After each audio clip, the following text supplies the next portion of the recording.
सर्वेषां साधनानां तत्साक्षात्कारो हि सत्फलम् तदैवा मूलतो माया नश्येत प्रेमापि वर्धते। कलिजुग पावन अवतार परम करुणामय श्री गौरांग सुंदरेर परम अंतरंग प्रिय पार्षद वर्ज्य पूज्यपाद श्री सनातन गोस्वामी पाद ताहार श्री श्री बृहद भागवतामृतम नामक श्री ग्रंथेर द्वितीय खंडेर तृतीय अध्याय शुद्ध भक्तिर जे निगूढ़ रहस्यतम पर्याय विशेष से सम्बन्धे वैकुंठ पार्षदगण गोपकुमार के वर्णना करितेछेन।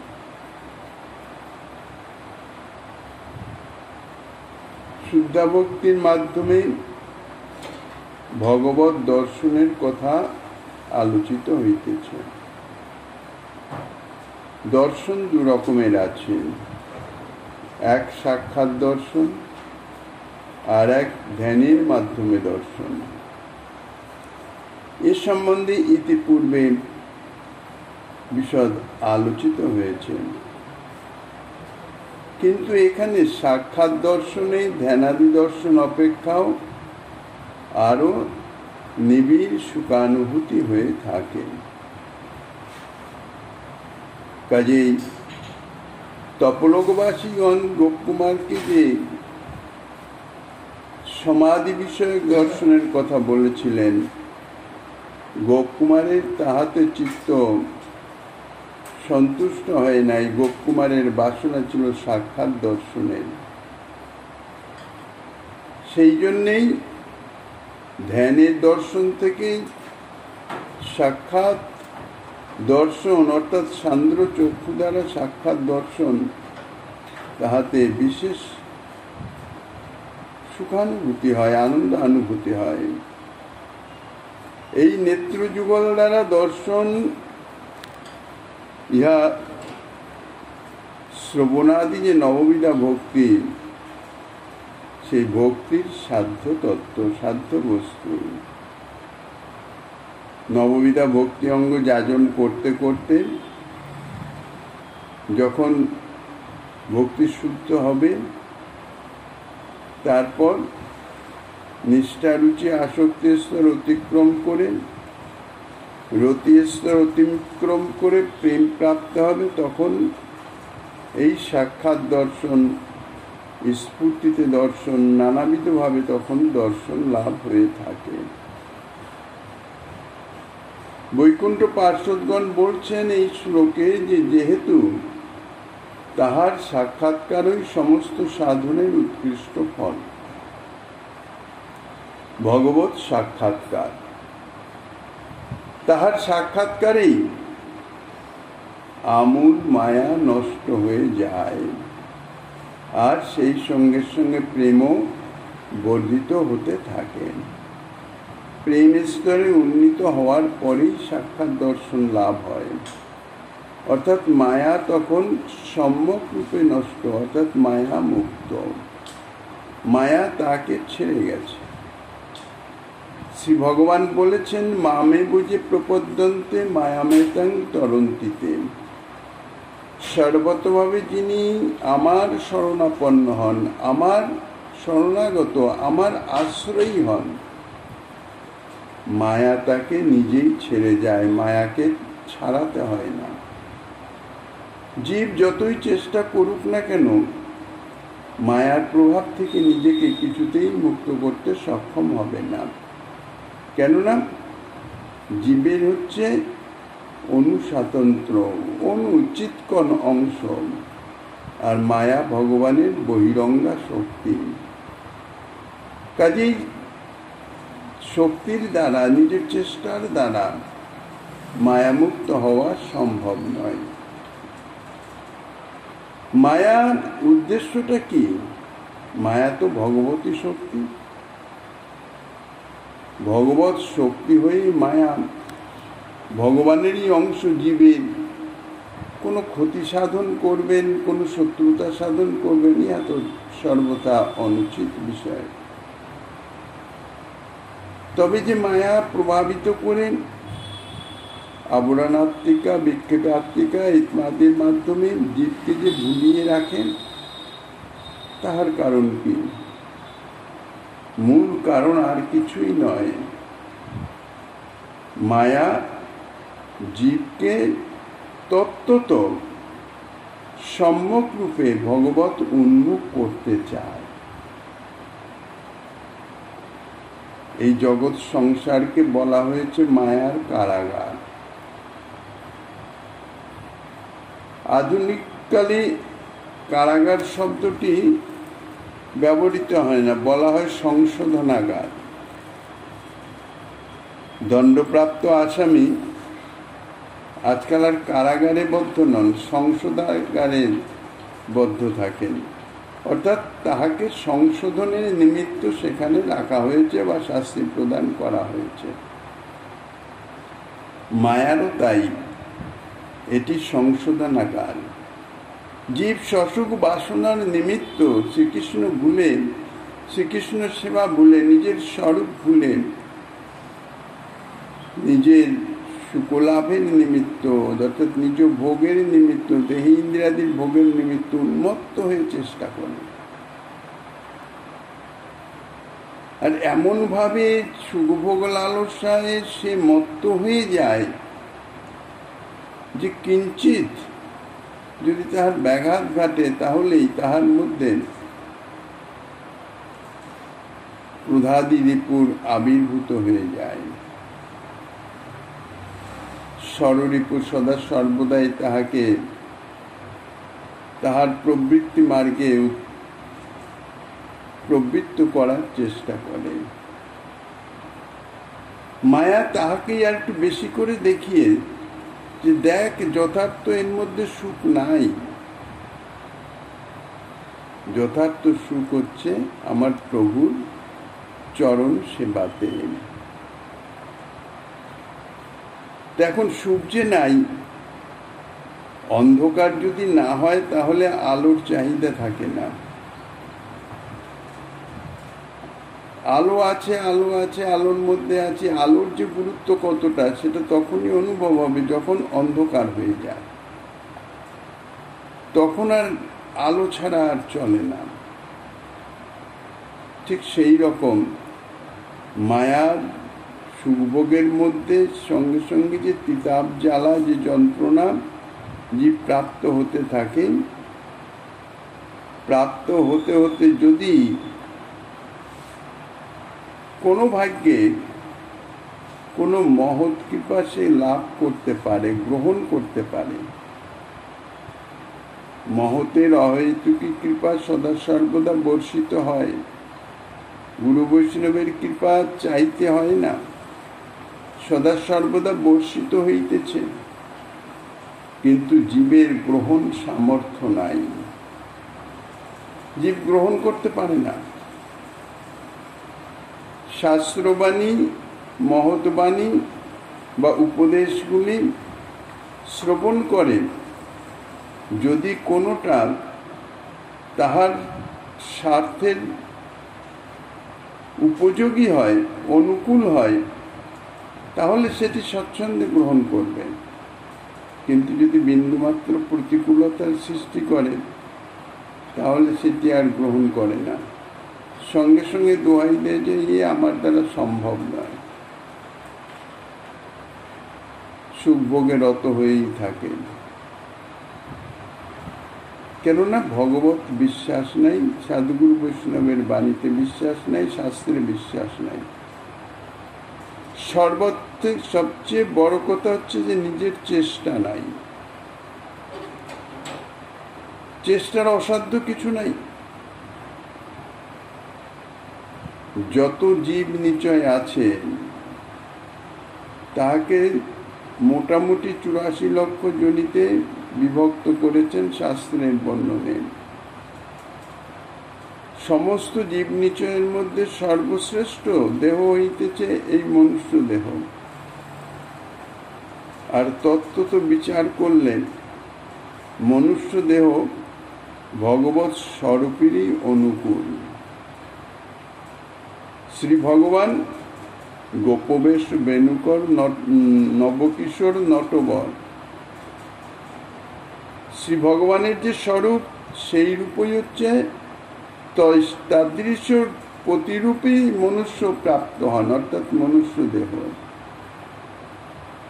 লোকে বলে শ্রী ভগবান মনুষ্য দেহ ধারণ করে অবতীর্ণ হন, বাস্তবিক তা নয়। ইহা ভগবানের স্বরূপ অনাদিকাল থেকেই রয়েছে। নিত্যধামে এই রূপেই তিনি বিরাজমান। আর এই যে স্বরূপ, ইহাই হইতেছে সমস্ত জীব স্বরূপের, অর্থাৎ জীবের যত রকমের দেহ আছে তার মধ্যে সর্বশ্রেষ্ঠ। শ্রী ভগবান কৃপা করে নিজের শরীরের মতো, অর্থাৎ নিজের স্বরূপের মতন দেহ প্রদান করেন জীবকে। শ্রী ভগবান যেমন সর্বসমর্থবান, কর্তুম অকর্তুম অন্যথা কর্তুম সমর্থ, সর্বনিয়ন্তা, তিনি তাহারই অংশ জীবকে তাহারই স্বরূপের অনুরূপ রূপ প্রদান করেন, সেই সঙ্গে সঙ্গে সামর্থ্য প্রদান করে দেন। যদিও শ্রী ভগবান বিভু, জীব অনু, তাই অনু সামর্থ্য থাকেন। তাই জীবের অর্থাৎ মনুষ্যের অসাধ্য কিছুই নাই। চেষ্টা করলে মনুষ্য করতে পারে না এমন কোনো কাজ বা এমন কোনো অবস্থা নাই। কিন্তু মনুষ্যের সে চেষ্টাই নাই, সেই উদ্যমই নাই। নিজের স্বার্থের অনুকূল হলে তার জন্য সে জান প্রাণ দিয়ে দেয়, কোনো রকম কষ্টকে কষ্ট বলে অনুভবই করে না। কিন্তু নিজের স্বরূপানুবন্ধী সেবা যে চরম সাধ্য বস্তু, যেটি প্রাপ্তির নিমিত্ত, যেটি উপার্জন করবার নিমিত্ত, অর্থাৎ প্রাপ্তির উপায়ের সেই যোগ্যতা অর্জনের নিমিত্ত শ্রী ভগবান নিজের অনুরূপ দেহ দিয়ে তাকে পাঠিয়েছেন, সেদিকে তার ভ্রুক্ষেপই নাই, হেলায় হারিয়ে যায়। একটা নির্দিষ্ট সময় তো আছে, কারণ এটা মর জগৎ, মর্তভূমি। এখানে জন্ম হলে তাকে মৃত্যু অবশ্যম্ভাবী, আর সদা সর্বদাই পরিবর্তনশীল। জন্ম থেকে শুরু করে শৈশব, তারপর বাল্য, তারপর পৌগণ্য, তারপর কৈশোর, তারপর যৌবন, একের পর এক, মানে ধীরে ধীরে চলতেই আছে, প্রবাহমান। যেই যৌবন হয়ে অতিক্রান্ত হয়ে গেল, তারপরেই আসতে লাগলো পৌরত্ব, বার্ধক্য। তখন কিন্তু এই শরীরের সামর্থ্য আর থাকে না, কারণ এটা প্রাকৃত শরীর তো পঞ্চমহাভূত দিয়ে গঠিত। যৌবন পর্যন্ত তাও প্রাক যৌবন, কৈশোর এবং প্রাক যৌবনেই যথার্থ সামর্থ্যের চরমোৎকর্ষে সে উন্নীত হতে পারে। এই জন্যেই প্রহ্লাদ মহারাজ বলেছেন, ভগবত ভজন জীবের একান্ত কর্তব্য, অর্থাৎ মনুষ্যের একান্ত কর্তব্য। মনুষ্য দেহ ছাড়া তো ভগবত ভজন হয় না। আর পৌগণ্ড কাল থেকেই ভগবত ভজনে রত হতে হয়। তাহলে কৈশোর থেকে শুরু করে প্রাক যৌবন, অর্থাৎ প্রথম যৌবনের মধ্যে সে মোটামুটি এমন একটা স্থিতিতে সে পৌঁছে যায় যে তারপরে যখন সে সূর্য যেমন মধ্য গগন পর্যন্ত প্রখর কিরণ, মধ্যাহ্ন সূর্য থেকে যেই অস্তাচলের দিকে গমন হয়, তখন ধীরে ধীরে আবার কমতে থাকে, তেজ কমতে থাকে। মনুষ্য দেহেরও তেমনি মধ্য যৌবনের পরবর্তী থেকে তাহার শক্তি, সামর্থ্য সমস্ত কিছু ধীরে ধীরে ধীরে ধীরে জাগতিক নিয়মে তাহা কমতে থাকে। কাছেই যে উদ্দেশ্যে দেহ ভগবান কৃপা করে দিয়েছেন, তারপরে দ্বিতীয়ত কথা, সাধুগুরু বৈষ্ণবের কৃপা প্রাপ্ত হলে সর্বতভাবে সম্যক রূপে চেষ্টা করা উচিত। কোনো রকম শৈথিল্য গ্রহণ করা উচিত নয়। কারণ এই জগৎ সংসারের পালনকর্তা ভগবান বিষ্ণু, শ্রী ভগবানেরই অংশ। জীবের বিন্দুমাত্র সামর্থ্য নাই কোনো কিছু করার। জীবের তো কার কথা, যে দেবতাগণ, দেবরাজ ইন্দ্রিয়, পবনদেব, অগ্নিদেব, বরুণদেব, তারা তো প্রকট সামর্থ্য সম্পন্ন, জগৎকে প্রলয় করে দিতে পারে এরকম সামর্থ্য সম্পন্ন। কিন্তু সেসব সামর্থ্য সেই শ্রী ভগবানের। দেবতাগণ এই মনুষ্যর মতনই তো একটু উন্নত স্তরে, তাহাদের মধ্যেও অহংকার, অভিমান, গর্ব অত্যন্ত প্রবল। তিলকের অধিপতি, স্বর্গের অধিপতি দেবরাজ ইন্দ্র, সমস্ত দেবতাগণ, শক্তি সম্বলিত দেবতাগণ তাহার অধীন। তো যখন অত্যন্ত অহংকার হয়ে যায়, তখন শ্রী ভগবান তাদের গর্ব হরণ করেন।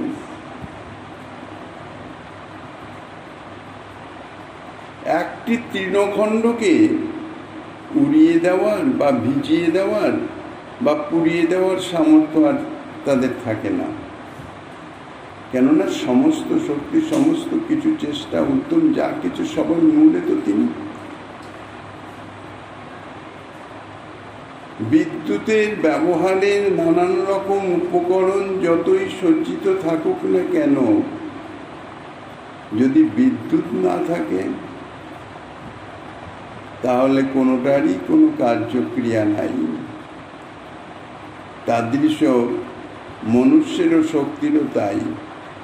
মনে করে আমি এইটা করছি, ওটা করছি, সেটা করছি, আমি না করলে কি করে হবে? বৃথা অহংকার মাত্র। সর্বতভাবে তার কর্তব্য ভগবত সেবা, যে উদ্দেশ্যে তার জন্ম হয়েছে, এই দেহ প্রাপ্ত হয়েছে, তাহার সাধনা করা।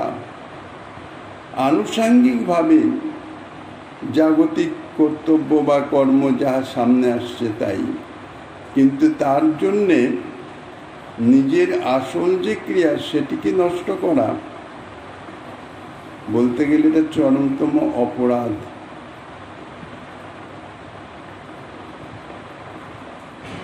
যার জন্যে এই মায়ার কারাগারে আবদ্ধ হয়ে যায়।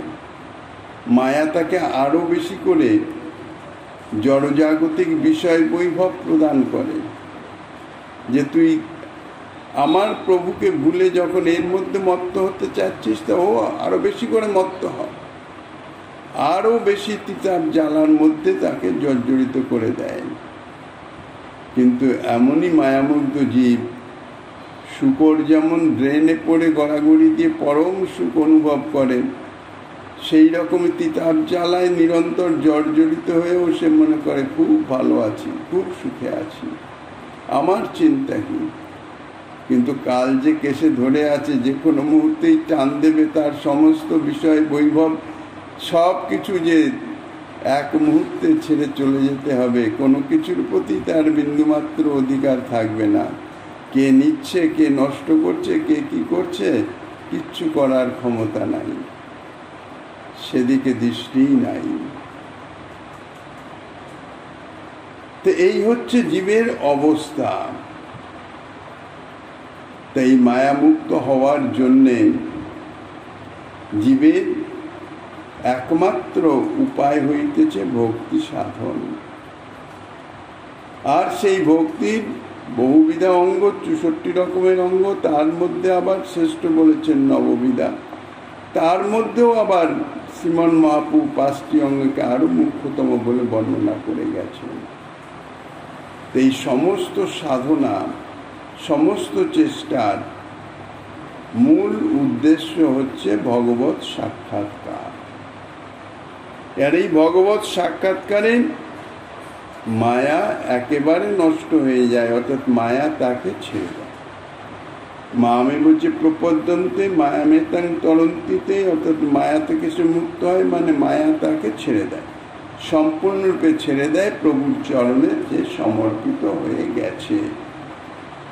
এবং সেই সঙ্গে সঙ্গে তাহার যে প্রাপ্ত অর্থাৎ চিরন্তনী স্বপ্রকাশ যে নিত্য সিদ্ধ প্রেম, যে প্রেম প্রকাশিত হয়েছে, সেই প্রেম ধীরে ধীরে ধীরে ধীরে বর্ধিত হতে থাকে।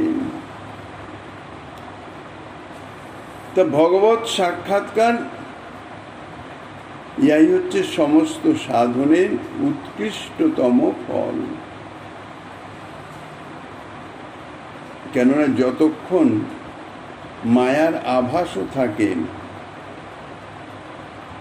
জ্ঞানী সাধকগণ তারা মনে করেন আমরা মায়া মুক্ত হয়ে গেছি, কিন্তু বাস্তবিক তা নয়। মায়া যতক্ষণ না তাকে সর্বতভাবে ভগবত চরণে সমর্পিত শরণাগত অনুভব করে তাকে ছেড়ে না দেয়, অর্থাৎ তাকে মুক্ত না করে। আগেকার দিনে যেমন কৃতদাস ছিল না, জন্ম জন্মান্তরের মতন কৃতদাস, অর্থাৎ বংশ পরম্পরায় বড় বড় জমিদারদের ঘরে কৃতদাস ছিল, তারা দাস, সে দাসত্ব করছে, তার ছেলে মেয়ে তারাও তাই সেইখানেই দাসত্ব, যাকে বলা হয় কৃতদাস।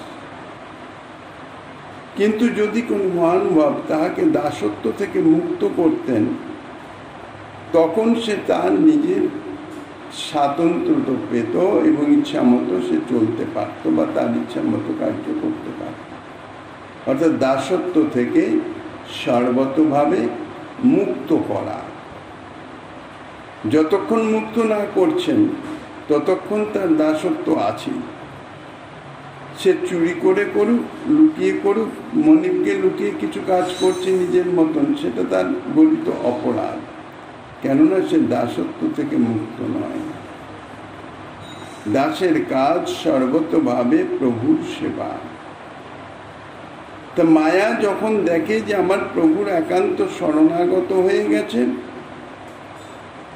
আর অন্যদিকে যাওয়ার কোনো সম্ভাবনা নাই, তখন মায়া তাকে তার যে মায়ার যে দাসত্ব, সেই দাসত্ব থেকে মুক্ত করে দেয়, মায়া তাকে ছেড়ে দেয়। তখন সে সর্বতভাবে মায়ামুক্ত হয়ে, অর্থাৎ প্রাকৃতিক কোনো রকম প্রাকৃত সম্বন্ধ রহিত হয়ে শুদ্ধ অপ্রাকৃত অবস্থায় ভগবত সেবা রত হতে পারে। তখন তাহার যাহা কিছু চেষ্টা, যাহা কিছু ক্রিয়াকর্ম সবই অপ্রাকৃত চিন্ময় শ্রী ভগবানের সুখের নিমিত্ত। সেই জন্যেই বলছেন বারবার যে ভগবানের সাক্ষাৎকার হলেই আমূল মায়া, অর্থাৎ ভগবত বিস্মৃতিরূপা অবিদ্যা, তাহা নষ্ট হয়ে যায়, অর্থাৎ সম্যক রূপে নষ্ট হয়ে যায়। এই জন্যেই মায়া শুধু বলেন নাই, আমূল মায়া, অর্থাৎ মায়ার যত রকমের বহিঃপ্রকাশ আছে, প্রবৃত্তি আছে, সমস্ত কিছু থেকে সে মুক্ত হয়ে যায়। শ্রীমদ্ ভাগবতের প্রথম স্কন্ধে বলেছেন, ভিদ্যতে হৃদয়ে গ্রন্থিস ছিদ্যন্তে সর্বসংশয়া ক্ষীয়ন্তে চাস্য কর্মাণি দৃষ্ট এবাত্মনিশ্বরে। ভগবত সাক্ষাৎকার প্রাপ্তি মাত্রেই ভক্তের চিত্তের সকল প্রকারের যে অহংকার বন্ধন, অহংকার, অভিমান, অসৎসঙ্গ, অসৎ জ্ঞান, ছাড়ি ভজ গিরিবর ধর, এ সমস্ত কিছু ছিন্ন হয়ে যায়, নষ্ট হয়ে যায়, কোনো কিছুই আর থাকে না। সে স্বরূপে সর্বতভাবে সম্মুখ রূপে স্থিত হয়ে যায়। অসম্ভাবনা এবং বিপরীত ভাবনারূপ যে সমস্ত সংশয়, এটা করলে কি এটা হবে, এটা কি পাবো, এই যে সংশয়, বিপরীত ভাবনা সম্বলিত এ সমস্ত সংশয় ছিন্ন হয়ে যায়, কোন রকম সংশয় আর লেশাবাস নাই। কেননা গীতাতে বলেছেন সংশয়াত্মা বিনশ্যতি। যার মনের মধ্যে একটুখানিও সংশয়ের আভাস থাকে সে বিনাশ প্রাপ্ত হয়, অর্থাৎ সে আর ভগবত প্রাপ্তি, ভগবত সেবা ইত্যাদি প্রাপ্ত হয় না। কাজেই মায়া তাকে যখন সম্পূর্ণ ছেড়ে দেয়, তারও প্রারব্ধ আদি যত রকমের কর্ম আছে সমস্ত ক্ষয়প্রাপ্ত হয়ে যায়। ক্ষীয়ন্তে চাস্য কর্মাণি দৃষ্ট এবাত্মনীশ্বরে। এখানে আত্মনি মনসী অথবা আত্মনি অর্থাৎ পরম প্রেমাস্পদ ঈশ্বর মনমধ্যে দৃষ্ট হলে, অথবা পরম প্রেমাস্পদ ঈশ্বর সাক্ষাৎ চক্ষুর দ্বারা দৃষ্ট হইলে সর্বসংশয় এবং কর্মগ্রন্থি ছেদন হয়ে যায়। পরন্তু সাক্ষাৎ দর্শনেই সৌন্দর্য মাধুর্য আদির অনুভবে প্রেম অর্থাৎ ভগবত বিষয়ে যে ভাগ্য বিশেষ, ভগবত বিষয়ক যে সমস্ত মনের ভাবনা বিশেষ, যে ভাব বিশেষ, তাহাও উত্তরোত্তর অধিকতর রূপে বর্ধিত হয়ে থাকে। হৃদয় গ্রন্থি ভেদ, সংশয় ছেদন এবং সর্বপ্রকারের কর্মক্ষয়। ইহা কিন্তু ভগবত সাক্ষাৎকারের মুখ্য ফল নয়।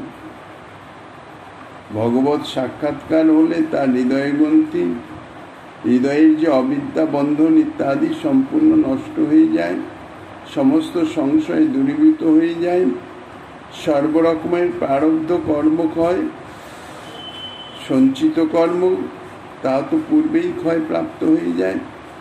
কিন্তু এই যে সমস্তগুলি, এগুলি ভগবত সাক্ষাৎকারের মুখ্য ফল নয়। জীবের চরম লক্ষ্য, চরম সাধ্য হচ্ছে ভগবত সেবা লাভ, সাক্ষাৎ সেবা লাভ। ইহাই হচ্ছে জীবের সাধ্য, চরম সাধ্য। তো সেই চরম সাধ্য প্রাপ্তির এগুলি অনুকূলাত্মক, এগুলি থাকতে সেই চরম সাধ্য সাক্ষাৎ ভগবত সেবা লাভ হয় না। তাই সাক্ষাৎ ভগবত সেবা লাভের আগে এই সমস্তগুলো সব পরিষ্কার হতে থাকে। যেমন সূর্যোদয়ের পূর্বে ধীরে ধীরে ধীরে ধীরে আলোর স্ফুরণ, অন্ধকার একটু একটু করে বিনাশ প্রাপ্ত হতে থাকে। কোথাও আর কোনো অন্ধকার নাই, তখন দেখা যাচ্ছে সূর্যদেব ধীরে ধীরে উদিত হয়েছেন। ঠিক সেই রকম ভগবত সাক্ষাৎকার মূল উদ্দেশ্য ভগবত সেবা লাভ। সেই সেবা লাভের যাহা কিছু পরিপন্থী বা বাধা বিঘ্ন ইত্যাদি সমস্ত কিছু ধীরে ধীরে ধীরে ধীরে সমস্ত দূরীভূত হয়ে গিয়ে সে ভগবত সেবা লাভ করে। তাহার পূর্বেই হচ্ছে এই ভগবত সাক্ষাৎকার। ভগবত পাদ পদ্মের সেবা প্রাপ্তির পরমানন্দ অনুভবই হচ্ছে তাহার মুখ্য ফল, অর্থাৎ তাহার যে ভজন সাধন, তার আনুষাঙ্গিক যে ফল প্রাপ্তি, তাহার মুখ্য ফল হচ্ছে প্রেম অর্থাৎ ভগবত সাক্ষাৎ সেবা লাভ। হৃদয় গ্রন্থি ভেদাদি কার্য ভগবত সাক্ষাৎকারের এগুলি আনুষাঙ্গিক ফল। সূর্যোদয়ের প্রাককালে যখন অন্ধকার একটু একটু করে দূরীভূত হতে থাকে, তখন যেমন হিংস্র পশু আদি তাহারা গভীর বনে আশ্রয় করে যায়, লুকিয়ে যায়। চোর ডাকাত যারা অন্ধকারে যাদের কার্য, তারা সমস্ত যে যার স্থানে চলে যায়। ঠিক সেই রকম হৃদয়ের যাহা কিছু সমস্ত কিছুই, অর্থাৎ যাহা কিছু মলিনতা আবিলতা সংশয় বাধা বিঘ্ন সমস্ত ধীরে ধীরে ধীরে ধীরে দূরীভূত হতে থাকে। তারপরে ভগবত সাক্ষাৎকার, প্রথমে ঝলক স্ফূর্তিতে বা তারও প্রথমে স্বপ্নে দর্শন, এইভাবে ধীরে ধীরে সাক্ষাৎকার একটু একটু করে হতে হতে বাড়তে বাড়তে স্থায়ী হতে হতে, স্থায়ী মানে পূর্বে যতটুকু ছিল তার থেকে আরেকটু বেশি স্থায়ী, তারপরে শেষে একেবারেই সাক্ষাৎ সেবার যোগ্যতা লাভ হয়ে যায়। তখন এই যে দেহ সে যে অবস্থান করছেন সেই দেহ ত্যাগ করে দিব্য পার্শ্বদ প্রাপ্ত হয়ে অভীষ্টদেবের সাক্ষাৎ সেবায় সে রত হয়ে যায়।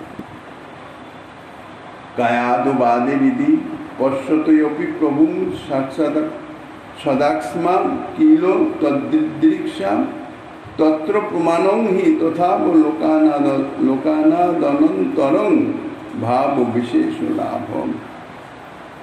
কয়াদিপুত্র শ্রী প্রহ্লাদ স্বীয় হৃদয়ে প্রভুকে দর্শন করলেও বাহ্যচক্ষুতে সর্বদা প্রভুকে দর্শন করতে অভিলাষ করতেন।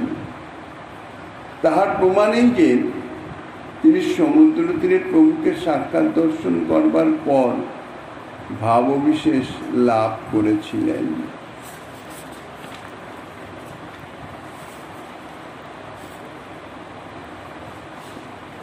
বৈকুণ্ঠ পার্শ্বদগণ বলছেন এ সম্বন্ধে সাধুগণের যে ব্যবহার, যে আচরণ, অর্থাৎ তাদৃশ্য প্রেমী ভক্তগণের যে আচরণ, তাহাও বিশিষ্ট প্রমাণ রূপে গৃহীত হয়। দৃষ্টান্ত দিচ্ছেন হিরণ্যকশিপুর ভার্যা কয়াধু, তার পুত্র শ্রী প্রহ্লাদ। আরো 3 পুত্র ছিল।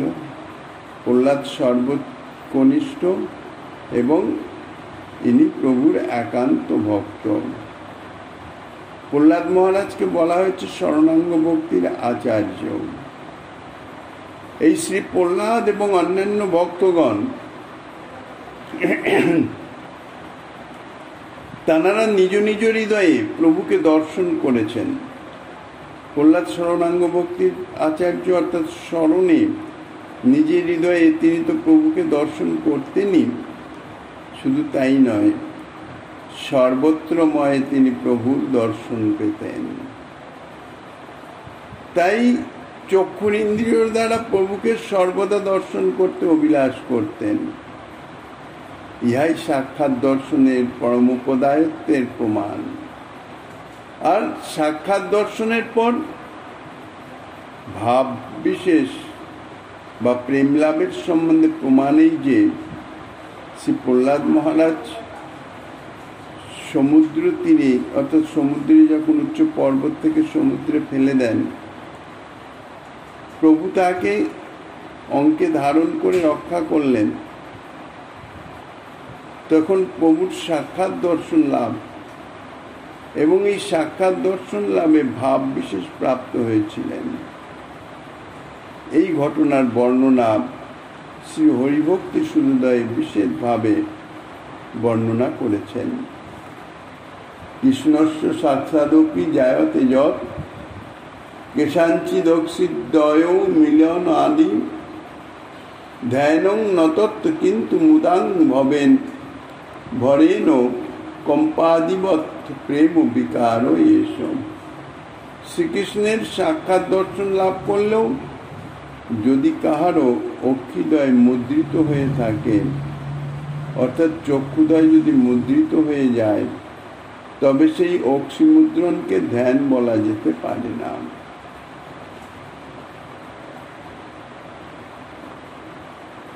ওই মুদ্রণকে আনন্দ ভরে কম্পাদিবৎ প্রেমবিকার বলে জানবে। বৈকুণ্ঠ পার্শ্বদগণ বলছেন, যদি বলো শ্রীমদ্ ভাগবতে শোনা যায় শ্রী সনকাদি যোগেন্দ্র সকল ঊর্ধ্ব দৃষ্টিতে নীল কমলের কোষস্বরূপ শ্রী ভগবানের শ্রীমুখ এবং অরুণবর্ণ মনোহর অধর এবং কুন্দপুষ্প সদৃশ মধুর হাস্য অবলোকন করে অতিশয় আহ্লাদিত হয়েছিলেন। পরে তাহারা পুনর্বার অধদৃষ্টি দ্বারা তাহার নখমণি শোভিত অরুণবর্ণ শ্রী চরণযুগল দর্শন করলেন। এইরূপে এককালীন সর্বাঙ্গের লাবণ্য রাশি অনুভব করবার বাসনায় তাহারা বারংবার ঊর্ধ্ব এবং অধোভাগে দৃষ্টিপাত করতে লাগলেন। শ্রী গোবিন্দের যে রূপ মাধুর্য নখাগ্র থেকে একেবারে কেশাগ্র পর্যন্ত, এখন এই পরিপূর্ণ রূপ রাশি তাহা তো একবারে নয়নে আসে না। যখন চরণের দিকে দৃষ্টি দেন তখন চরণের মাধুর্য ধীরে ধীরে ঊর্ধ্বে উত্তোলন করে বদন কমলে মাধুর্য, কোনোটাই তো কোনোটার থেকে কম নয়। এই জন্যে সনকাদি ঋষিগণ কি করছেন, বারবার ঊর্ধ্ব দিকে এবং অধোদিকে দৃষ্টিপাত করে সম্পূর্ণ মাধুর্য আস্বাদনের নিমিত্ত চেষ্টা করতে লাগছেন। কিন্তু এককালীন ঊর্ধ্ব অধোভাগে দৃষ্টি নিক্ষেপ করা অসম্ভব হয়ে যায়, কাজেই তাদের বাসনাও পূর্ণ হয় না। তখন তারা কি করলেন না, চক্ষু মুদ্রিত করে ধ্যানস্থ হয়ে গেলেন। তখন শ্রী ভগবান নিজরূপ ও লাবণ্য রাশি দর্শন করালেন। এই উপাখ্যানে বৈকুণ্ঠ লোকের শ্রী সনকাদির সাক্ষাৎ দর্শনের পরেও তিনি যে ধ্যানের মাধ্যমে সম্যকরূপে দর্শন করছেন তাহা শোনা যায়। তাহলে এর থেকে বোঝা যায় যে সাক্ষাৎ দর্শন অপেক্ষা ধ্যানই শ্রেষ্ঠ। এই প্রশ্ন তো আসতে পারে, সনকাদি ঋষিগণ সাক্ষাৎ দর্শন করে সম্পূর্ণ দর্শনের তৃপ্তি অনুভব করতে না পেরে তখন ধ্যানে যান, ধ্যানের মাধ্যমে সম্যক দর্শন করে তাঁরা তৃপ্ত হন। তাহলে স্বাভাবিকভাবে সাক্ষাৎ দর্শন অর্থাৎ এই চক্ষু ইন্দ্রিয়ের দ্বারা দর্শনের থেকে ধ্যানের দর্শনের মহিমা অধিক হবে। বৈকুণ্ঠ পার্শ্বদগণ বলছেন এই বিষয়ে সিদ্ধান্ত শ্রবণ করো। শ্রীকৃষ্ণের দর্শন লাভ করলেও যাদের চক্ষুদয় মুদ্রিত হয়ে থাকে সেই চক্ষু মুদ্রণকে কিন্তু ধ্যান বলা যায় না, ধ্যানের মাধ্যমে দর্শন নয়। কারণ দেহ বস্তুর সাক্ষাৎ প্রাপ্তিই হচ্ছে ধ্যানের পরিপাক। সুতরাং ওই প্রকার অক্ষি নিমিলনাদি ব্যাপারকে ইহা হচ্ছে প্রেমের বিকার, অর্থাৎ শ্রীকৃষ্ণ দর্শনজনিত যে আহ্লাদ ভরে, প্রেমও ভরে, সে তো রোমাঞ্চ অশ্রুপাত ও কম্পাদির ন্যায় প্রেমের বাহ্য লক্ষ্য নষ্ট সাত্ত্বিকে বিকার জানতে হবে। এখানে ধ্যান সাদৃশ্য চক্ষু নিমিলন করে ধ্যানের মতন, ধ্যানের সঙ্গে সাদৃশ্য আছে, এই জন্যে ধ্যান শব্দ অভিহিত হয়েছে, কিন্তু বাস্তবিক এটি ধ্যান নয়। এইরূপে সাক্ষাৎ দর্শনেরই পরম ফল বিশেষ রূপে সিদ্ধ হল, অর্থাৎ সিদ্ধান্তে আসা গেল যে সাক্ষাৎ দর্শনই হইতেছে সর্বশ্রেষ্ঠতম। এ সম্বন্ধে বৈকুণ্ঠ পার্শ্বদগণ আরও যাহা আস্বাদন দিচ্ছেন শ্রীমন মহাপ্রভুর গাইলানের কৃপা হলে আগামী দিন আস্বাদনের বাসনা রেখে অদ্যকার ভাগবতী কথার এখানেই বিশ্রাম।